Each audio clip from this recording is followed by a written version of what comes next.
Hello, everyone. Welcome to WGSN-DB Going Solo Network. We are the #1 internet talk network. We're also all over the place. We're on 46 different platforms.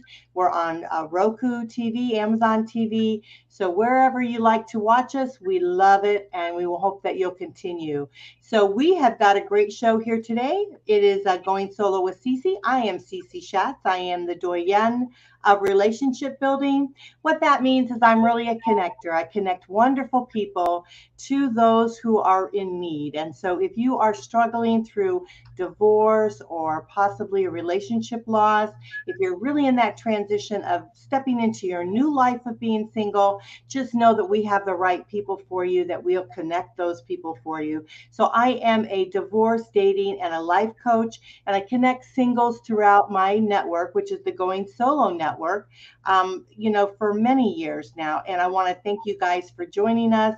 Our show today is sponsored by goingsolocommunity.com and meettherightone.com. And so I hope you'll check those out. They're great websites, but we've got a jam-packed show today. We don't want to mess around. We want to get right to it. We've got a wonderful guest here, Herb Knoll. Hello, Herb. How are you?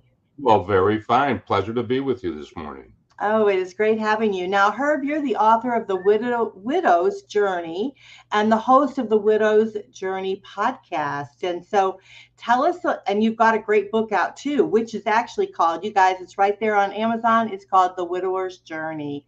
So let's talk a little bit, Herb, about number one, I'd like to know a little bit how you got into doing what you're doing, because not everyone will reach out and try to help individuals like you do. So let's share with the audience a little bit about your journey on helping others with their widow's journey. Sure, I'm happy to do that. In December of 2004, my wife, Michelle, was diagnosed with pancreatic cancer on her birthday, December 23rd. And that began my journey. She endured 150 chemo treatments, radiation, etc., and a brutal 10-hour surgery. She survived for 39 months. And during those 39 months, I watched my wife go from a size 8 to a 6 to a 4 to a 2 to a 0. She died in March of 2008. And we had just moved to San Antonio, Texas. I was a banking executive, and I accepted a position there. And when she died, I had really anticipated her death and grieved beforehand. But then one day, a young lady on my staff who was about 19 years old, she walked into my office and she said, "The entire floor misses your laughter." And then it was at that moment that I realized that I was not in a good place. So I went to my church looking for help. I'm a Catholic. I went to VA because I'm a disabled veteran, and they assigned a psychologist to me. And then I went to Barnes and Noble, and I asked the clerk behind the counter, "What do you have for a new widower?" Well, he typed widower into his search engine, and he looked up at me and he said, "Mister, I don't have a damn thing for you." And I thought, that can't be. So he took me over to the bookcase, and we found 15 books, each of them written for widows, not one book for widowers. And it was then that I decided at that very moment, well, someone better write this book, and it might as well be me. And I resigned my 38-year career shortly thereafter and rededicated my life to helping widowed men. I had been published in the past, and I figured, well, what the heck, I'll try to get one published again. And I spent the next 8 years monitoring the activities and the grief by 40 widowed men from all walks of life. Some with children, some were professionals, some were laborers. But I didn't want to just capture the first 12 months like a lot of books do. I wanted to know what was the long-term effect of being widowed, and how long does it take for the average man to be recognized and to rejoin society and experience joy again. And after 8 years and a lot of frustrations, in fact, I will tell you, my agent took my book to 32 different publishing houses, and two of them actually had the courage to say, men don't read books, so we're not going to publish a book for widowers. Crazy. I mean, actually said that to my agent. And of course, it was a young entry-level person that was representing the company. But nonetheless, I decided, heck with it, I'll self-publish. And I did, and it's still earning to this day 4.5 stars on Amazon.com. That's wonderful. We'll put the book up there again, The Widower's Journey. Just go to Amazon.com and you can find it there. Yeah, it's amazing how many people don't think about the men and what they go through. And I have it myself with, because of course I deal a lot with relationship loss, with divorce, and again, it's a lot of it is geared towards women versus men. And it just seems like, because men tend to be fixers, right? So they want to, they want to go in and fix their lives, or they want to fix what happens. When they are going through the grief, when they're overcome with grief, it's very hard, because that's not something they can fix, and they don't know how to deal with it. And so, internally, emotionally, they're really distraught. And it's I just admire you for taking the courage to stepping beyond, what others might say, to help them, because definitely there's a tremendous need. Actually, 1 out of every 5 men will be widowed, and many of them widowed twice. And it's sad, because men feel that their egos get in the way, that they have to be strong, that nothing bothers them. And I actually I knew a playwright, and when I was writing my book, I called the playwright and I said, I think I have a play inside this book I'm writing. He said, well, what's it about? I said, it's about widowers. He says, Herb, I'm not going to write a book or write a play about widowers. And I said, okay, fine. So then I started sending him little tidbits through emails every week for 16 weeks of what the widowers were saying to me, and hoping to draw his interest in. All of a sudden, in the email, I received a script for a 2-act, 15-scene play. And I called him up and I said, what's this play all about? He goes, I'm embarrassed to say that on the day that you called me, I had totally forgotten that my father is a widower. And everything that you've been sending me for 16 weeks is true, because I saw it in my father, and I had to write the play. The play went on to become the best new play of the year in 2017 in upstate New York. So I was yeah, it's called I'm Fine. And therein lies the problem. Men always say, I'm fine. Well, they're not fine. They're not even close to being fine. And they need to loosen up and take some coaching from some people who've been there. And that's one of the reasons why I created the Widowers Support Network. I have 2,000 widowed men from 38 countries, all ages, all circumstances, including murder, that they lost their wife by.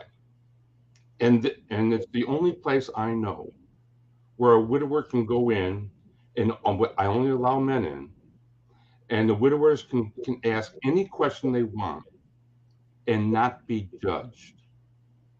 And then all the men from around the world, which are 38 countries, they offer their best practices to help the men. And they've actually labeled this page, Widowers Support Network, men members only.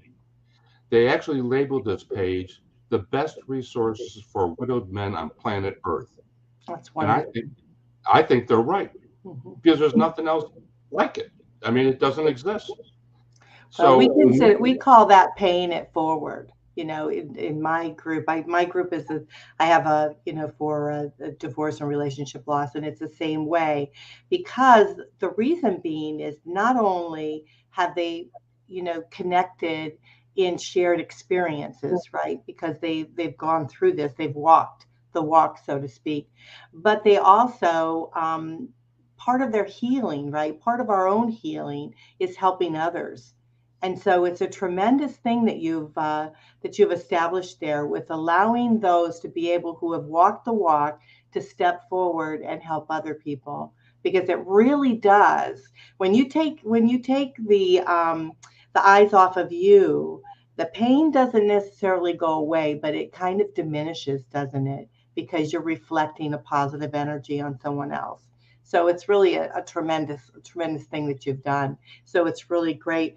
We have a lot of things in common, because one of the biggest things that our individuals here on the Going Solo Network, if they're experiencing divorce, loss through that type of relationship, there's still grief, right? There's a tremendous amount of grief that they have to process, just as the widowers do. And so let's talk a little bit about that, how to overcome grief. And so your individuals that are experiencing the grief that they're going through on your platform, do you see any you know familiar type of experiences? yes, but let me first say that I've drawn some conclusions. I've been doing this for about 14 years now. Hmm. I've drawn some conclusions, and they include that you must pay attention to all facets of your life to overcome grief. You can't just focus on grief. So if your finances aren't in good order, it's going to pull you back.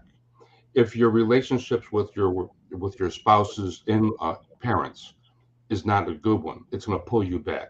Or your children, it's going to pull you back. All facets, your career has to be in good order.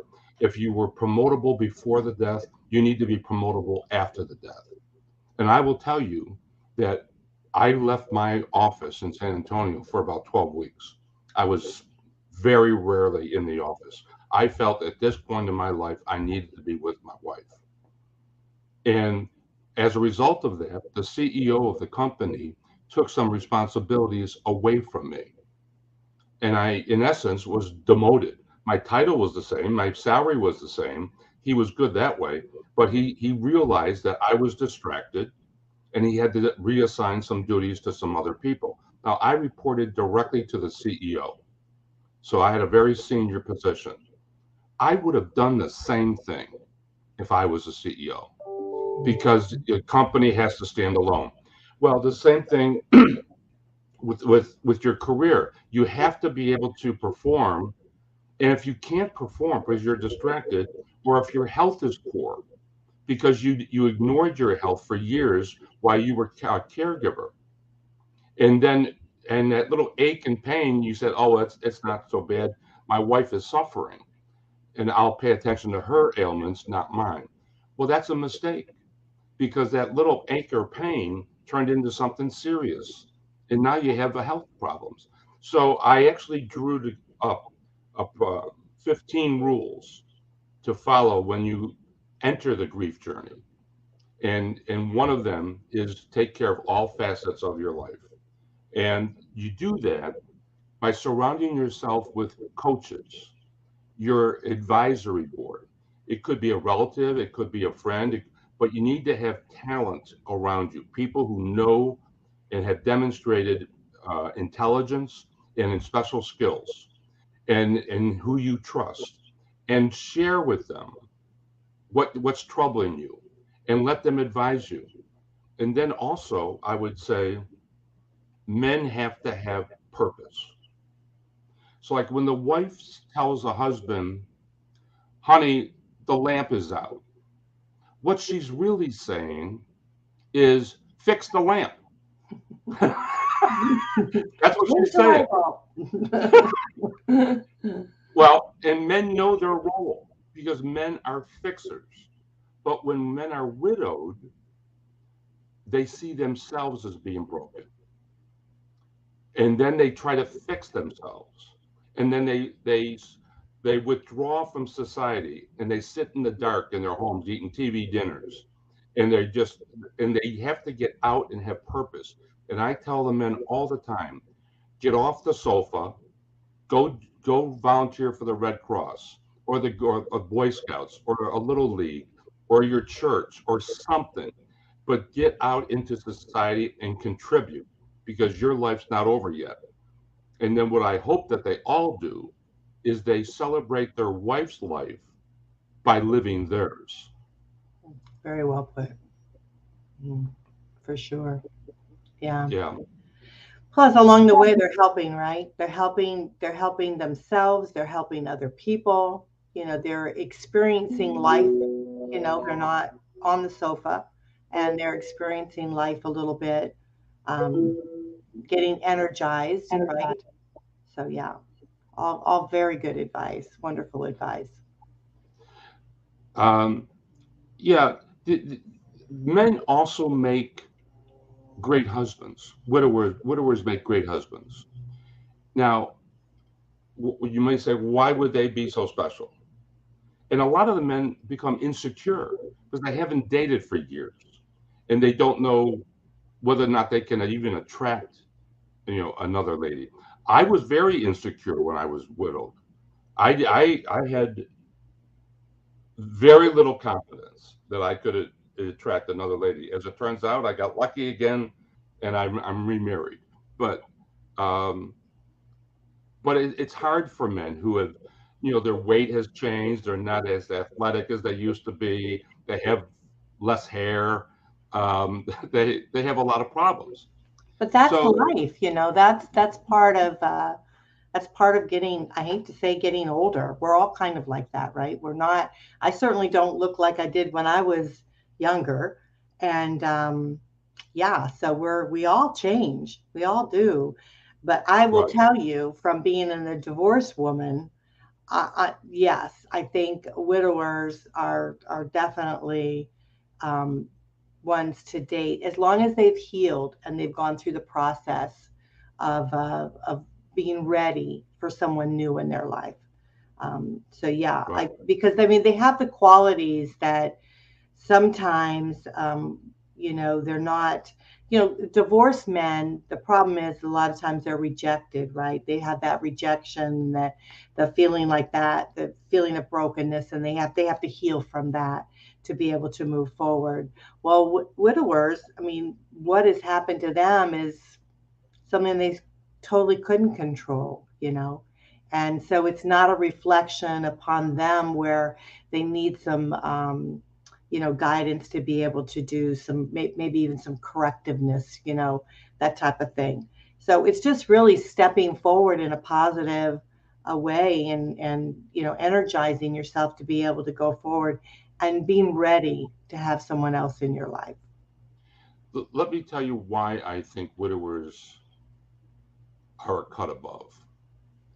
And it's because, first of all, they were caregivers, Hmm. and they honored their marriage vows. They loved their wife to her last breath. They were faithful, and I think those are attributes that every woman would want to have in their man. Where men who were divorced weren't necessarily faithful, or at least they didn't honor their marriage vows till death do us part. So there's a difference in the mindset and what the man brings to the lady when they're dating. Now, I happen to know a lady who has one more attribute that she discovered why widowers are preferable, in that they don't pay alimony and they don't pay child support, and there's no money being diverted to another outlet. And I laughed at that, but it's true. I mean, it's a fact of life. So yeah, it's widowed men can be the men that I have, the 2,000 men. They loved their wives. And they wrap their life around their wife. And that is actually problematic because their social calendar of the family was set by the wife. Honey, this weekend we're going here. Okay. The man just follows along. Well, no one's setting the social calendar now. And the men are lost without it. Now, also, most men don't have friends from their youth. They've lost contact with their old buddies.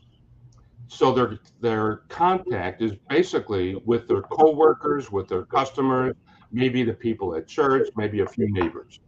That's their universe.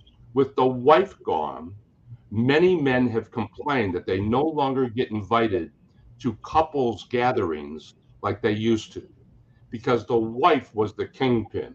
She was the connection to these people, and not the man. And it's hard in so many ways, and it surfaces in so many ways. The UN in 2010 passed a resolution. June 25th is the International Day of the Widow. They didn't do anything for the widower. And it continually surfaces. I ask people all the time, can you name a widower? And most people struggle with that. And about 5 minutes later, they'll come back to me and they will say, oh, wait a minute, the man down the street or the guy at church or the guy at work or whatever. But it's not top of mind. Girls know girls, and girls are infinitely more complex. I have 7 sisters, and I learned firsthand. That I won't argue. I won't argue on that one. I mean, your engineering is to be appreciated.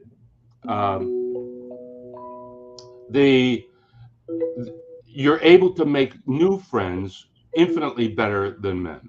Mm-hmm. So men, when they are first widowed, other people who are grieving the loss of your wife offer their assistance. Can I help you with this? Can I help you with that? And the men always say, oh, no, that's okay. I'm fine. Oh, you're not. Okay. Well, those people that you sent away are the same people who aren't there now, and you complain about being abandoned. And because the number one complaint that I hear from men is loneliness. The house is still.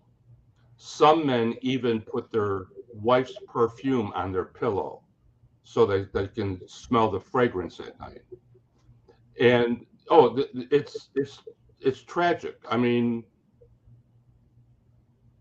it's difficult work. It's rewarding work, and we have a slogan: we heal hearts and we save lives.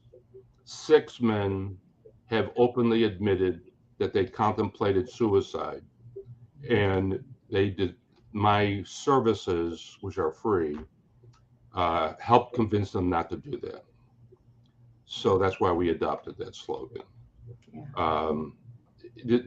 The men in America, particularly, don't get the support that they deserve. On one of my podcasts, number 23, I think, I interviewed 4 widowers, one from Australia, one from England, one from Scotland, and one from India. By the way, the man in India was a 33-year-old eye surgeon, and his wife was a physician as well. And she died at the age of 32, 6 months pregnant. So he lost his firstborn on top of it. But these 4 men and I discussed the cultural differences between their country and the U.S. on how that widowers are treated. And America pales by comparison. Other countries are infinitely better and more sensitive to the widowed man than America. And even in the corporations, which I come out of 38 years of corporate life, they have a thing called an EAP program, Employee Assistance Program. Right. And once they learn that you had a death in the family or whatever, they send you to a psychologist for 3 1-hour visits, and then they wash their hands of it. Well, we helped them. We sent them to the EAP. Well, that's not enough. That's not enough. You have an investment in this person, in their career, and they're an A player, and you sold them down the river. It surfaces everywhere. Yeah, I realize how difficult. My mom died at a young age, and my father suffered for a long time, never remarried, and yeah, and he's recently passed about a year ago. And so yeah, I remember what he went through. He started drinking a lot. He even got a DUI. And luckily, the judge realized that it was due to my mother's death. So he kind of molded over. I mean, my dad paid a lot of money, because that's what DUIs are, but he was able to get it removed from his background and stuff. But yeah, I mean, it was like, he just couldn't talk to anybody about it. It was just really, we all knew what he was going through. We could see it, and being close to him, we could definitely feel it, but didn't know how to reach him, because again, he's a guy and he's tough and he doesn't want to share when he's down. So to overcome grief is a true difficult situation. So, Herb, we're going to have to take a quick break. And so when we come back, let's talk a little bit more about it, because I know that there are so many people out there, so many men out there that really could benefit from your advice and from your wisdom. And so we'll share a little bit more with them. But before we do, let's share with the audience again your book. It's called The Widower's Journey, and it's on Amazon. And if you all want to get a hold of Herb, you can reach him at the Widowers Support Network.com. And that is his website too. It's widowerssupportnetwork.com. And so just go Herb at widowerssupportnetwork.com. Send him a quick email. Let him know how you're feeling, and he'll respond to you for sure. So Herb, stick around. We'll be right back, and we'll just take a quick break. All right, then? Okay, very good. Thank you. Thank you.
Well, welcome back. You guys are listening to WGSN-DB Going Solo Network. This is the Going Solo with Cece show.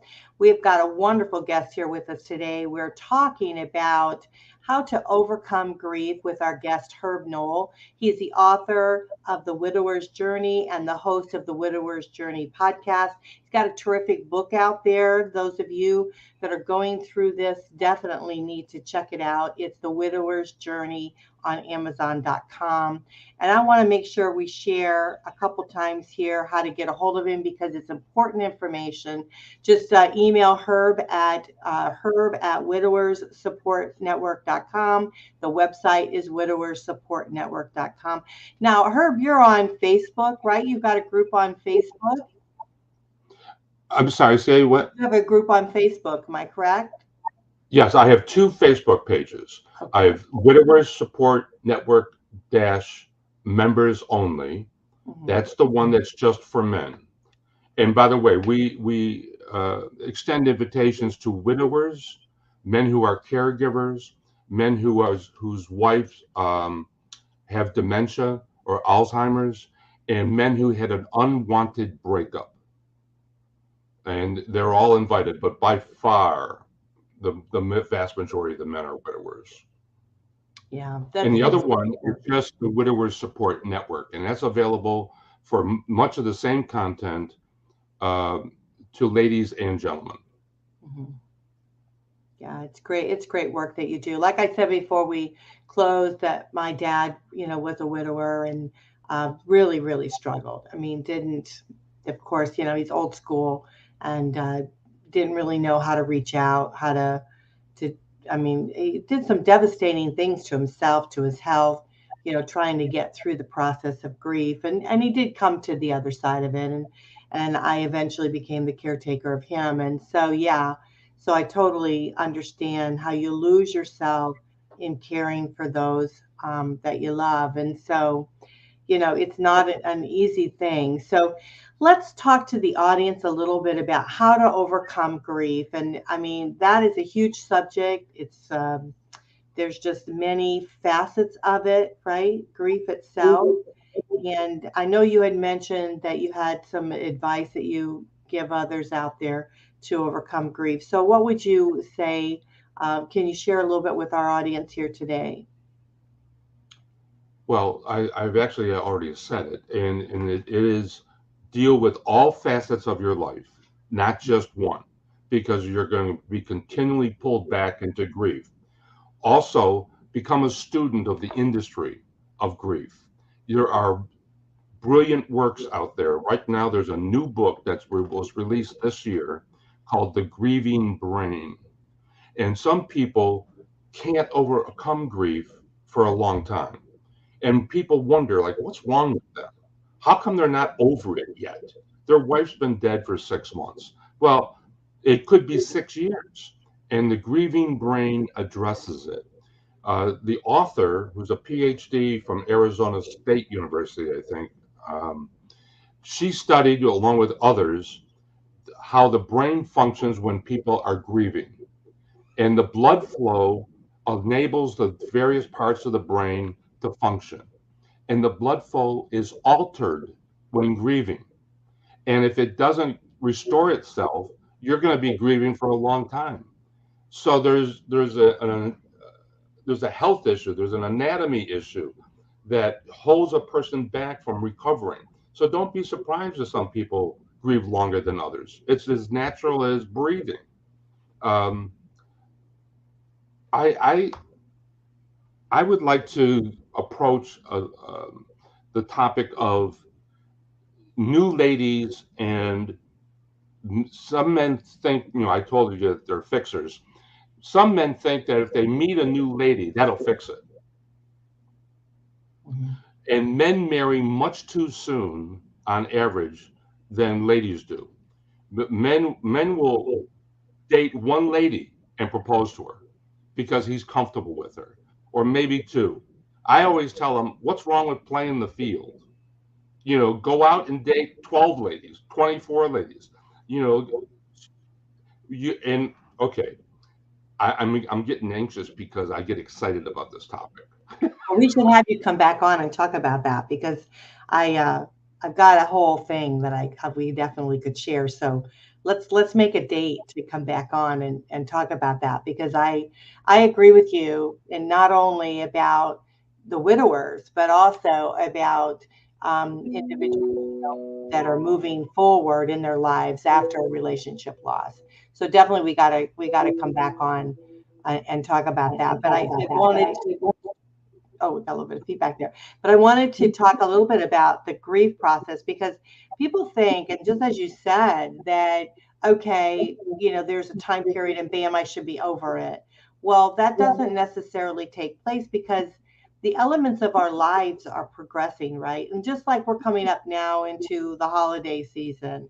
And so that's going to create triggers for individuals. They're going to start thinking about what it was like, when they were together with their partners, and now that their partners are not with them, and those kind of things. So it's every experience that you experience, if you can say that, every experience that you experience is the new one for you, right? It's something new that you have to deal with, and grief is something that you're going to be kind of stepping, out of, really, so to speak. And so you have to start experiencing life in order to get through the grief process. And however long that takes you, is really up to you, and how willing you are to open those doors to new experiences in your life, right? Right. And you can do it in little steps. Mm-hmm. You don't have to rush out and change everything overnight. Um, and that's when I talk about getting off the sofa. I mean, the men are so reluctant to do that, and they're not skilled at making new acquaintances. So they need the advisory board that I talked about, and they can join meetup groups. Meetup groups are all over the country, and they're specialized groups. One could be hiking, another one could be visiting museums. But there's meetup groups is a great way to get out of the sofa and to say hello to another person.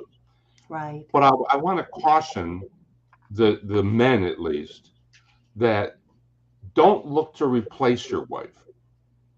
Look for someone different. I had a man tell me one day that he has a date tonight. He had already met the woman previously, but his first date was tonight. And then he looked at me and he said, "But she's not like my wife." And I said, "Good, good, because you want them to be different. You want them to feel different in your arms. When you kiss them, you want it to taste different. You want different perfume. You want different hobbies. You want different special interests, cooking or travel plans. You don't compare your potential new lady to your wife ever, any more than you would wish to be compared to her former husband." Okay, And I I'm have sure, something to say about that. And then what I'm going to say is that, oh, we do have a comment here real quick. Let's, oh, no, forget it. It's just somebody being, we'll block them. Anyhow, sorry, we get those from time to time. But what I want to say about that is that when you met, gentlemen out there, when you met your partner, right, for the first time, and then you're together for a while, you're not the same person you were when you first met, right? Nor she is the same person as she traveled through life with you. So what makes you think that you're going to want to have the same type of experience, right? Because you're not the same person. So for me, when I talk about grief, one of the processes of grief is to start learning who you are, start learning what makes you tick, what makes you happy, what step out of this into this new world and start enjoying life a little bit. Enjoy the experiences that you have, and you'll meet someone along the way that you're going to have that connection with. And it's going to be a totally new connection because they have different experiences that they want to share with you, right? It's like a connection of journeys that we're doing. And so to rush very quickly into another relationship isn't doing yourself justice, and focus on yourself to be able to really be happy, and I see it all the time with the divorce group, is that I have many men that were widowers that stepped into a new relationship only to find that it wasn't successful. And then they're devastated. They're like, oh my gosh, what can I do? I really thought this was going to work. Then they feel almost like a failure. And the reality is they didn't fail. The reality was that they didn't take the time in which, number one, to heal, find themselves and be able to take that progressive step moving forward, right? Right. Yeah. So it's a tricky thing. It's a wonderful that you're doing for other people, that you're helping them. And so, unfortunately, we've got to probably wrap up the show. Are there any last words you'd like to share with the audience here today, Herb? Well, I just want to say to the ladies who watch this program, don't rush to the altar with a widower. He will meet you there. He'll be there ahead of you. Uh, you we have baggage, many of us, at this stage of our lives. When we were 19, we didn't have any real baggage. So now we have financial issues, we have a homestead, we might have children, we have in laws. We have different careers, different special interests, different ailments. Don't rush to the altar because you don't know what you don't know about your possible new mate. And it takes a while for everything to surface, whether they have credit or did they go bankrupt. Do they have a war chest or are they a predator? I mean, there's so many issues when you're mature in age that could come back and haunt you. And that's why half of the men who remarry that I've monitored end up in divorce. And that divorce is not like losing a wife. That divorce will cost you, and it will cost you dearly. And I actually say to them, do you know the price of a divorce today? Yeah. Before you say I do, you need to know that you're on solid ground so that you have a long and loving relationship. And we've had a lot of success making that happen or helping that happen.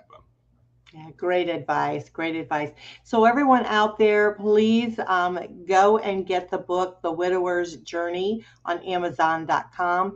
Any questions, you can email herb at widowerssupportnetwork.com. The website is widowerssupportnetwork.com. As he said before, he's got several groups right on Facebook. You guys are welcome to join him there. I mean, what an important topic. Thank you, Herb Knoll, for joining us. It's just a pleasure to have you. Now, also, everyone, he is the author of The Widower's Journey, which we talked about on Amazon. He's the host of Widower's Journey podcast. So don't miss out on the podcast. Where can we find your podcast? I'm sorry. Where can we listen to your podcast at? Widower's Support Journey podcast at let's see, it's widowersjourney.libsyn.com. Okay. Okay. Wonderful. That's terrific. Well, thank you so much for joining us today. We appreciate it very, very much. You're a joy. And we're going to have you back on so we can talk a little bit about the other subject, because I think we need a whole show for that, because that will be a lot of fun. And it'll be a very interesting topic to discuss for sure. Well, I want to thank you so much. Let me just also suggest at my website, Widower's Journeys, or widowerssupportnetwork.com, there are over 300 articles written by subject matter experts or widowers, and some very good best practices. So that's available to anybody at any time. Wow, that's wonderful. Thank you for pointing that out. That's very important. So really a lot of information on the website, widowerssupportnetwork.com. Check it out, and I'm sure that it's going to help many out there. Thank you again, Herb. I appreciate it. You're quite welcome. Well, everyone, time went by very quickly. I want to thank you all for joining me here. I am Cece Shatz. I am the Doyenne of relationship building. I'm a divorce, dating, and a life coach, connecting singles through our Going Solo network. And if you want to check out our websites, goingsolonetwork.com or the Going Solo Media, which we have all of our wonderful shows and hosts that are on there. So check that out. We want to thank our wonderful sponsors today, goingsolocommunity.com. That's a a singles community, helping you with the transition of stepping into your new life of being single, and also the transition of dating. And then Meet the Right One. When you're ready to date, that's there for you. It's a dating community, something totally different and unique. So check it out, Meet the Right One. We want to thank them for sponsoring the show here today. I am Cece Shatz. I want to thank you very much for joining me here on Going Solo with Cece. You're listening to WGSN-DB, Going Solo Network, the #1 Internet Singles Talk Network. Thank you so much, and we'll see you next time. Bye for now.